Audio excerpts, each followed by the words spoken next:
America, America, make God thy gold refined till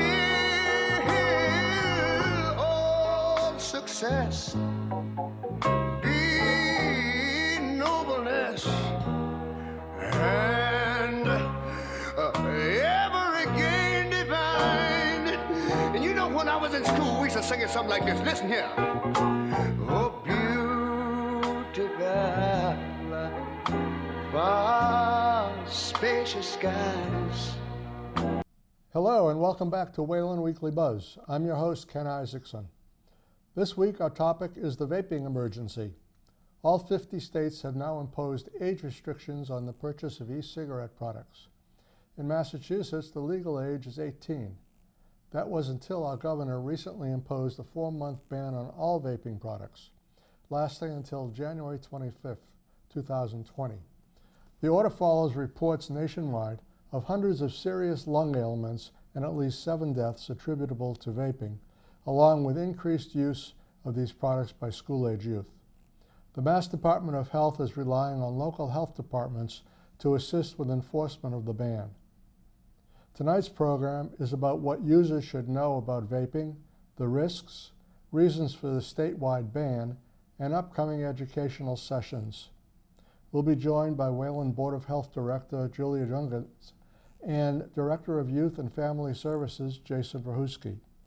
School Superintendent Dr. Arthur Yanofsky was scheduled to be with us to talk about the effects and use of vaping in the schools, but the town was advised by legal counsel that the town could be sued if it was perceived as advocating against vaping.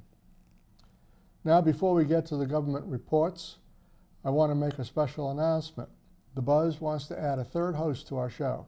We want to do an even better job of communicating everything that's happening in Wayland. So if you or someone you know would be interested in joining us, let us know. The right person will be interested in town government, want to bring that information to viewers, and be comfortable in front of a camera. A writing, editing, or communications background would be a plus, but it's not mandatory. If you're interested, send us an email at waylandweeklybuzz@gmail.com. And now here's what's been happening in recent board and committee meetings. The Finance Committee has been holding several discussions during September with the Town Administrator and Finance Director to set FY 2021 budget spending levels. At the September 16th meeting, there was a major discussion regarding whether to send out a budget guideline memo with reference to level services. FinCom prefers a fixed dollar amount. After about 5 motions and votes, the committee agreed to send out a memo to department heads with process instructions on how to complete budgets, but without reference to level services. Meanwhile, the FinCom Town Administrator and Finance Director would continue discussions regarding budget guideline. At the September 16th meeting, the committee did agree with the Town Administrator and Finance Director that budget spending levels should be directed at those compiling budget recommendations, the Town Administrator and School Superintendent. On the subject of whether to recommend a level services or fixed dollar budget guideline, the Town Administrator felt it was premature to issue spending limits, preferring to wait until budgets are submitted. She also felt that debt exclusion expenses should not be included in any spending limit calculations. The committee objected to removing the debt exclusion expense because, excluded or not, that expense is passed on to the taxpayer. As for waiting until budgets were submitted, FinCom stated it felt it was more appropriate to issue its thoughts on the fiscal year 21 budget at the beginning of the budget cycle rather than wait until January. The committee discussed the estimated $90 million in capital expenditures that would be presented at the following meeting. The majority of expenditures were thought to be one-time, and they fall below standards for requesting debt exclusions. They also discussed focusing unused levy capacity toward priority one-time capital expenditures and not recurring expenses. FinCom also reviewed and discussed spending level proposals proposed by the committee members, including spending levels allowed under Proposition 2.5. Discussion will continue. The September 23rd school committee meeting began with over a half hour of public comments with all seating occupied. Parents spoke about the impact of the new school start times. Although there were a few positive comments, most parents provided their negative experiences with the initiative, which began when school resumed this fall. They complained mainly about morning pickup times, late buses, bus schedules revised so early as to be disruptive with short notice, children arriving late to school, the negative effect on their children's routines and behaviors, and also their own stress and disruption to their routines.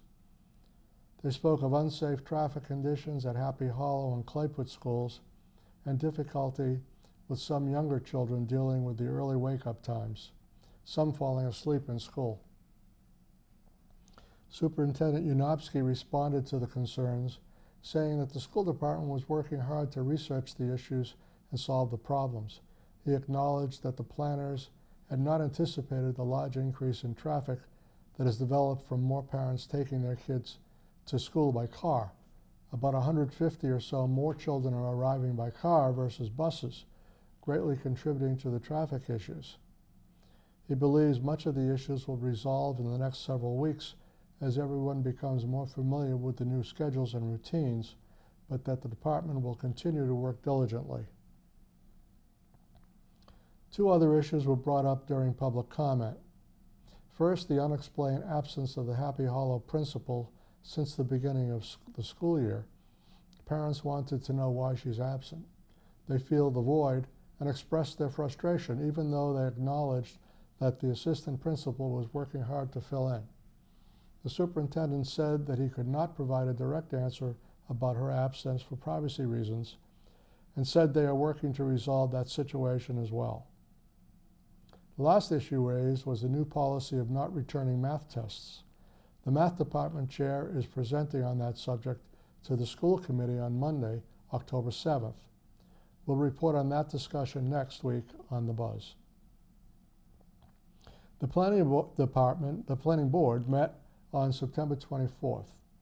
They first continued the public hearing on application for a 3-lot definitive residential subdivision at 5 Paths. The Shaw Drive owner is proposing to have an alternative configuration of the driveways for providing access to the lots and allowing the paper street of 5 Paths Court to function as a corridor for utility lines installations, access, and maintenance.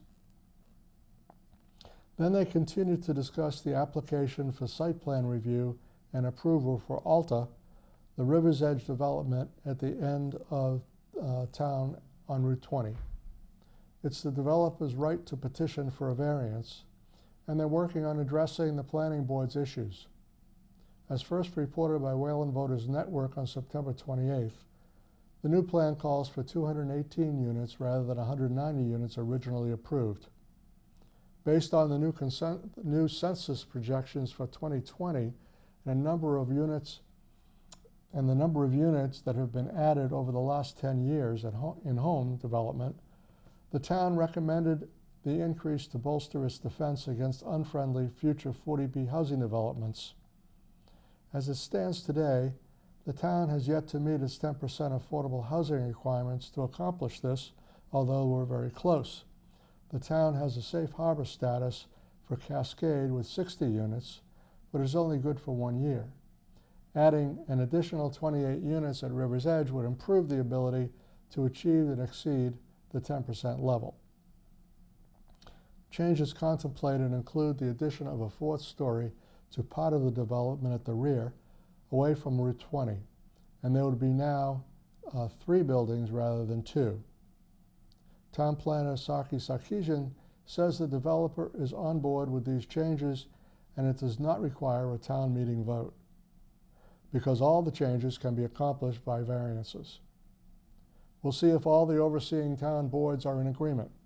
The variances must still proceed through the Board of Health, Conservation Commission, and Zoning Board of Appeals. River's Edge was also on the agenda at the Conservation Commission's September 26th meeting, but a continuance was requested and granted as they work on redesign to accommodate more affordable units. The next came approval of the Upper Millbrook Boardwalk.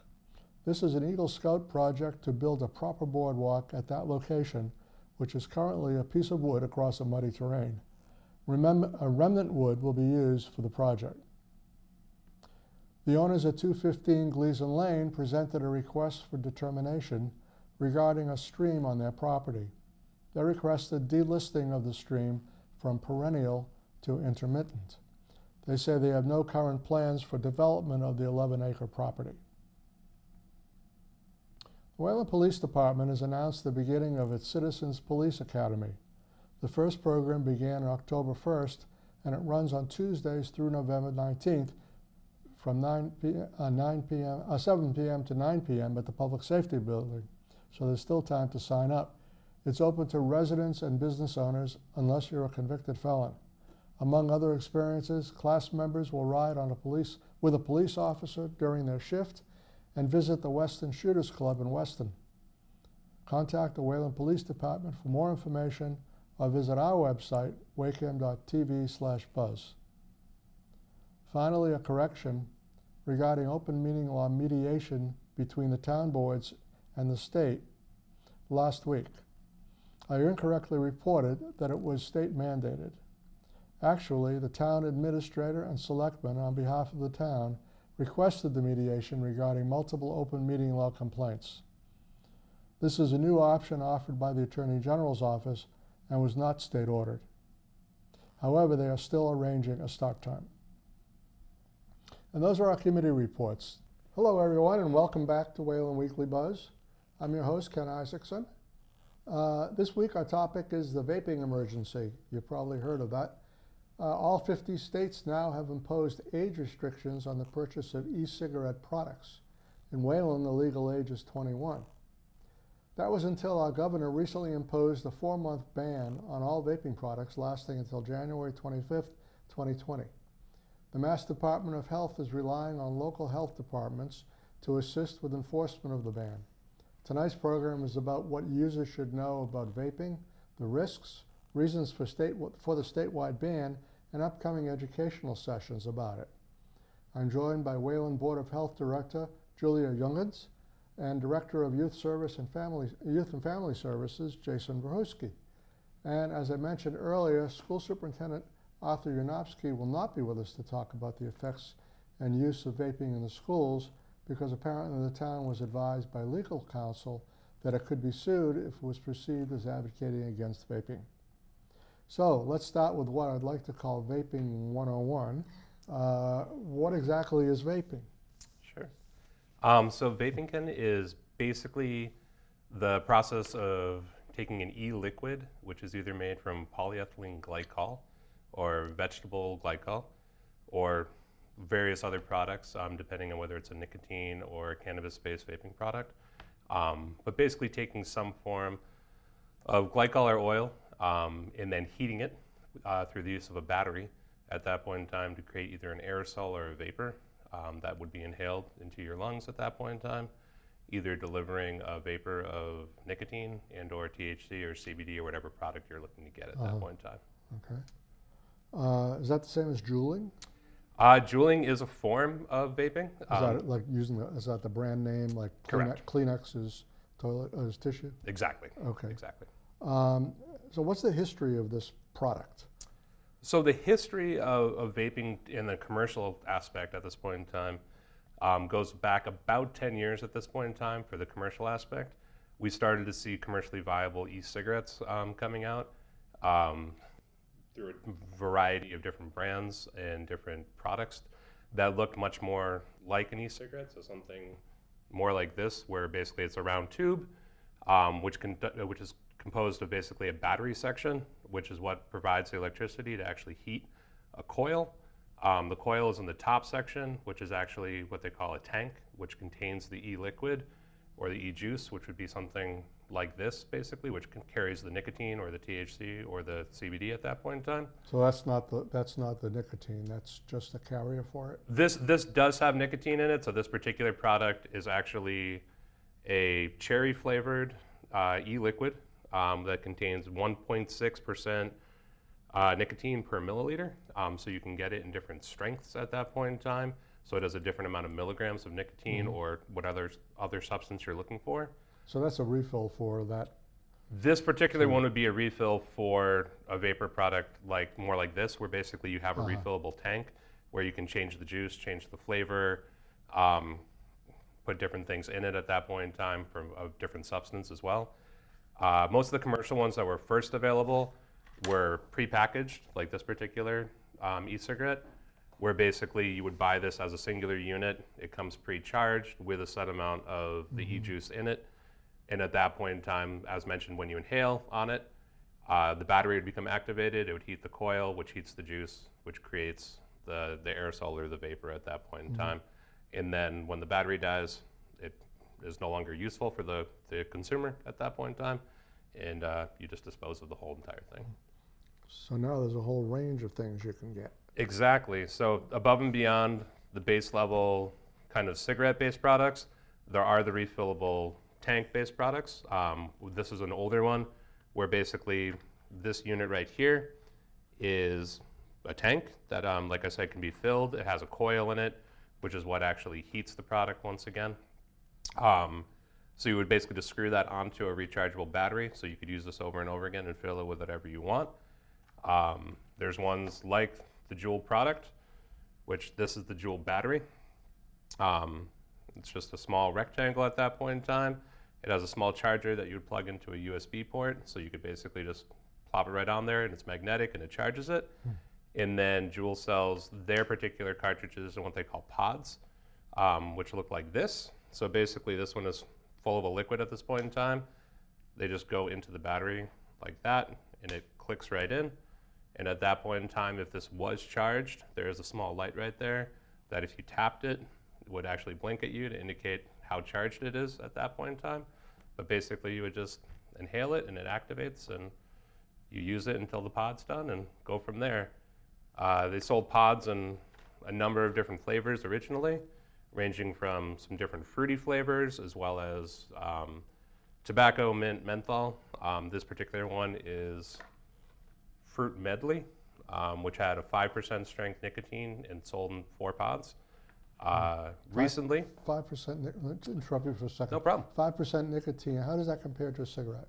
So basically what that would be is 5% nicotine would equate to basically 1 pod is the equivalent of a full pack of cigarettes on average at this point in time. The different forms of nicotine that are available, Juul uses something called nicotine salts, which is a much more concentrated version of nicotine, versus the liquid in the refills is typically, you can get salt-based, but typically it's what they call free-based nicotine, which is in liquid format, which is not as concentrated. One of the challenges with the nicotine aspect of it is pure nicotine in either liquid or salt format is a poison that's actually poison enough to cause major harm to an adult and potentially cause death for a small child or somebody who is elderly or has compromised health. So let me ask you this question. If I were to use this and just keep using it nonstop like a chain smoker, how long would it take to use up one of those pods? They claim that each pod has roughly about 200 puffs on it. So at that point in time, however long it takes you to puff on it 200 and that's the times. equivalent of a pack of cigarettes? Correct. Okay. All right, did you have more to show us? I mean, they do come in all shapes and sizes. This would be more of a advanced Industrial. model. Is that a newer model? Or? This one's actually a little bit older. That being said, if you went to a specialized vape shop, this would be more like what you would probably find in the sense that it's a whole battery unit where you can control the voltage, how much vapor you get, how large the tank is, how it actually interacts, how you interact with it rather, and what you're getting out of it. So that would be something that would be more of a in-depth customizable thing about a higher price point, whereas the Juul is something where it's small, it's discreet, you can easily put it in your pocket, put it in your sleeve. There's also a whole host of other vapor products at this point in time that are designed to be more discreet at this point in time, so people don't necessarily know what you're using it for. And what types of things are out there for flavor? For flavor, there's literally anything. For the prepackaged ones, Juul has eliminated the marketing of their fruity-based flavors. So at this point in time, up until the ban went into effect, the only flavors that you could buy locally were a classic tobacco flavor, a mint, and a menthol from Juul. That being said, there's a tremendous amount of aftermarket product where they sell empty Juul cartridges that other companies have taken on the role of fulfilling the fruity products, where you can get things from pink lemonade to gummy bears to graham cracker crunch to commercialized candy flavors. If you can think of it, it's pretty much out there. Okay. So it's all over the news right now. Newsweek had a cover story, excuse me, on it this week.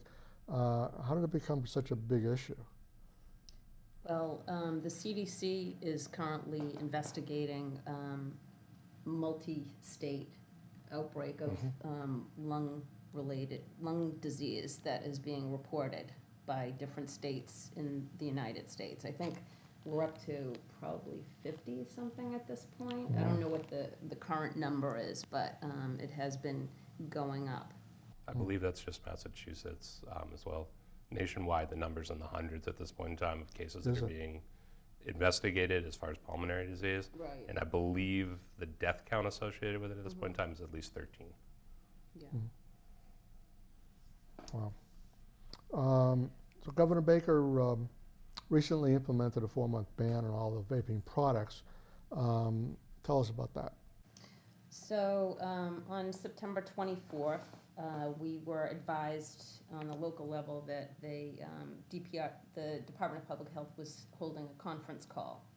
And so I participated on the conference call, and they explained what was happening and that Governor Baker was declaring a public health emergency regarding vaping, and that the Commissioner of Public Health was going to ban all vaping devices that are being sold in retail stores and any associated signage.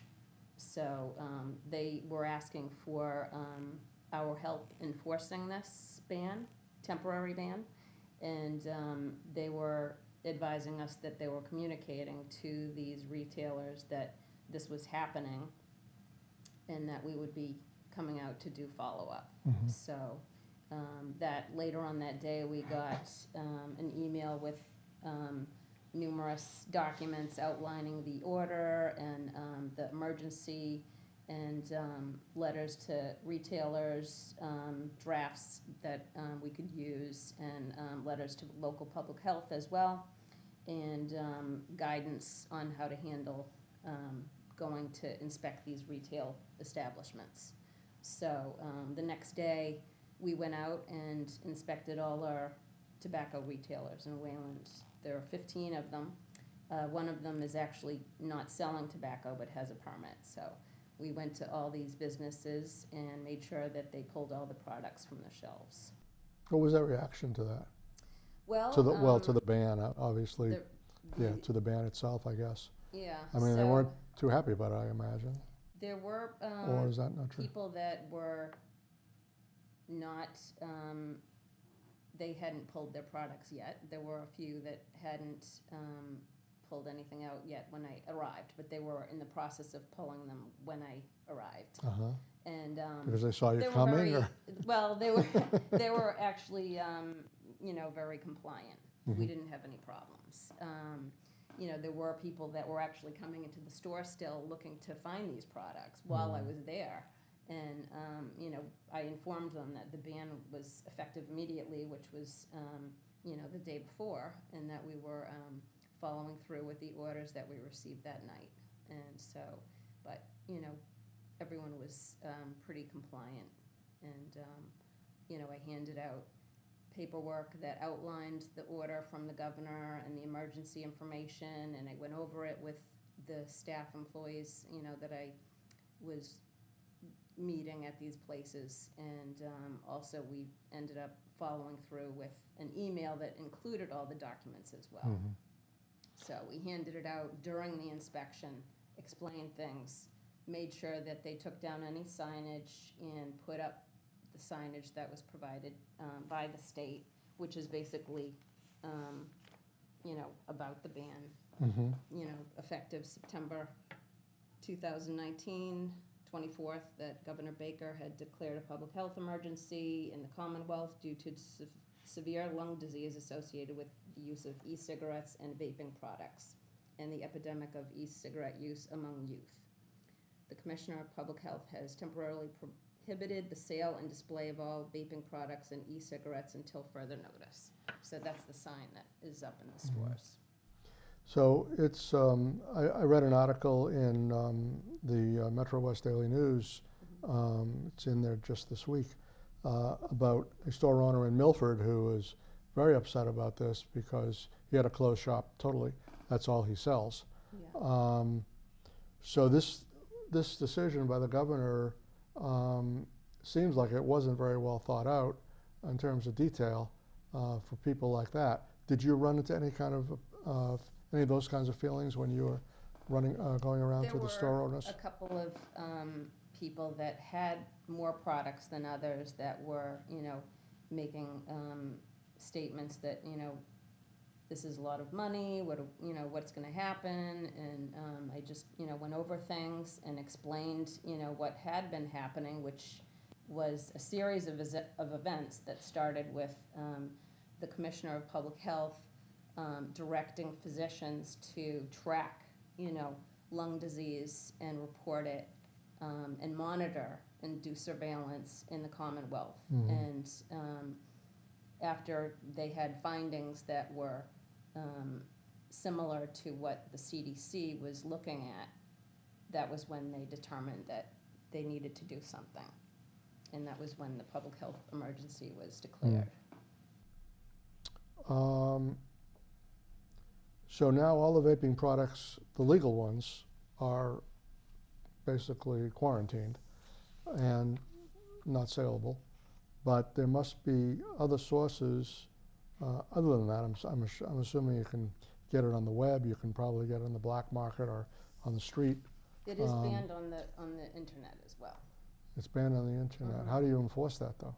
Well, that is a very good question. That's the problem, and I right? don't know the answer to that, but one of the concerns we have, and one of the reasons why we're here today is because there is a concern for these products being on the streets, and people getting their hands on them and possibly not being aware of they could be tampered with. We have no idea what people could put in them or do to them. So we want parents to be aware and talk to their kids, and people to be aware if they have previously used these products. There are tobacco cessation efforts that are being put out by the state to help people, if they, are possibly addicted to vaping products, that can help them. And there's information on the state website. So there are some things that can help people out there, but we, want people to be aware about this issue, that they could be sold on the streets. I guess that's a big potential problem. I understand the town has scheduled some upcoming educational events around the issue. That's something you're doing, right, Yes. Jason? Can you give us an update on that, or Sure. a rundown on what's going on? There'll be 3 vaping education programs that are happening in the near future. The first being tomorrow in partnership with a coalition in Westboro called Westboro Connects. So they're doing an event tomorrow night where I'm one of 2 panelists. The other is a physician that'll be discussing the impact of vaping. Once again, doing a vaping 101, talking a little bit about public health concerns and usage of vape products, both nicotine and cannabis-based. And we'll also be doing parent education events here in Wayland as well on 2 nights in October coming up. So on Monday, the 28th, and Tuesday, the 29th. Monday is at the Wayland Middle School. It'll be directly following an overview of the Metro West Adolescent Health Survey data that we have, and the following nights will be at the high school. Okay. And those are both at 7 o'clock. And we've got a slide of that, which is up on our website now. And just one more thing, you know, Governor Baker, really, his intent with this ban was to protect public health. You know, because they feel they need time to investigate what is happening with all these different illnesses that are being reported that fall into the CDC criteria of what they're investigating, and figure out how to better handle things. That's really, you know, what the information is that not everybody really maybe understands, you know. And Wayland's not the only town doing this, right? This is throughout the Commonwealth. Yeah. We did not do this on our own, and I just that wanted was to a make that- question that Just came. want to make, yeah, I want to make That that clear. question actually was asked of me when I did the inspections, you know, oh, is this happening only in Wayland? And I was like, no, although we have been asked to, you know, partner with the state on this, and, you know, if there's anything that continues to be sold, or if we find out that products are being sold that during this ban, this temporary ban, then we can step in and do enforcement, and there are, you know, fines and steps that can be taken to handle those types of situations, especially if someone refuses, you know, to take it off their shelves or continues to sell. So, but this is not a Wayland only, this is throughout the Commonwealth.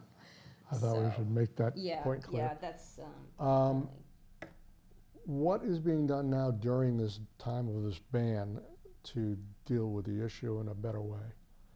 Do you know of anything what's going on in the state to deal with this? well, we're expecting to get some updates, probably on Monday. There is a conference call that's coming up with the Commissioner of Public Health that I'm hoping we'll get some information on, you know, maybe some more research that they're doing or findings that they have, and that they can share with local public health, that will, you know, try to make sure we put it on our website. If we have we're trying to put everything we receive on our website, so we'll certainly do that as well with that when we get it. Okay. All right, anything else that either you want to add that we didn't cover that's important to know? I think we covered it, everything. Got it all, huh? Yeah, Okay. Thank you so much. thank All you. right, thank you. Yep. Appreciate the information. Next week, our guest is Cherry Carlson, Chair of the Wayland Selectmen. We're going to talk about where we stand as of now on the number of items that residents are following, like Town Manager Special Act, why they canceled Fall Town Meeting, what's next for the Council of Aging Community Center, the Verizon Cell Tower, and more. Remember, The Buzz airs on Sundays and Tuesdays at 10 a.m. and 6 p.m. on your public cable channel, Comcast Channel 8 and Verizon Channel 37, and we're online on demand anytime at our website, waycam.tv/buzz. There you'll find an archive of past programs and a schedule of upcoming shows, along with links to documents from subjects presented on the shows. And you'll find a transcript of this week's interview, along with our committee reports, every week in the Town Crier, both in print and online. And if you have a town issue you'd like discussed on The Buzz, call us, email us, or use the contact form on our website. Tell us what's on your mind and what you think about the show. I'm Ken Isaacson. On behalf of the entire volunteer crew and guests here at Wayland Weekly Buzz, thank you for watching, and please tell your friends to tune in too.